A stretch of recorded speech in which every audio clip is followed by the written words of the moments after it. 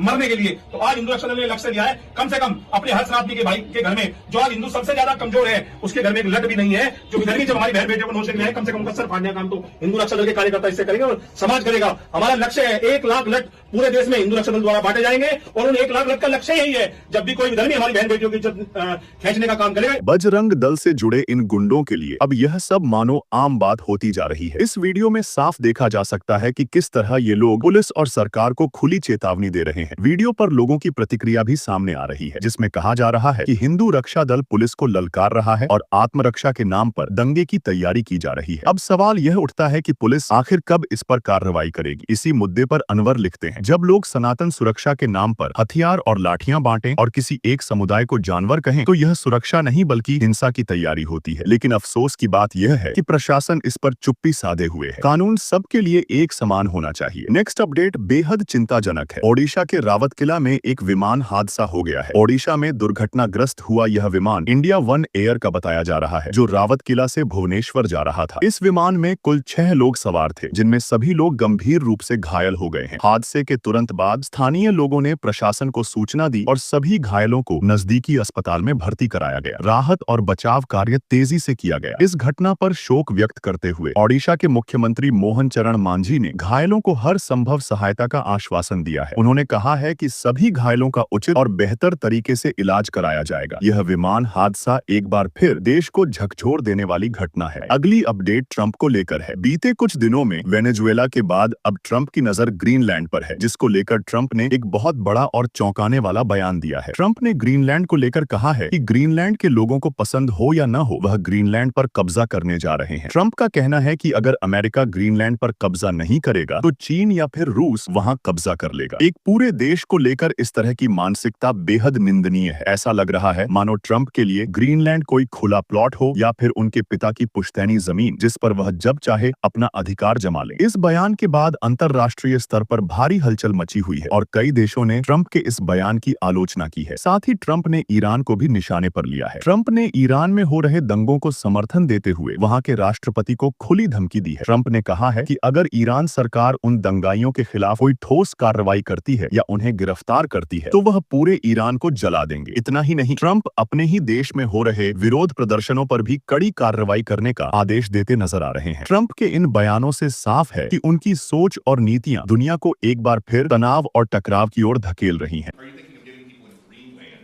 to get them on board with a possible U.S. I'm not talking about money for Greenland yet. I might talk about that. But right now, we are going to do something on Greenland, whether they like it or not, because if we don't do it, Russia or China will take over Greenland. And we're not going to have Russia or China as a neighbor.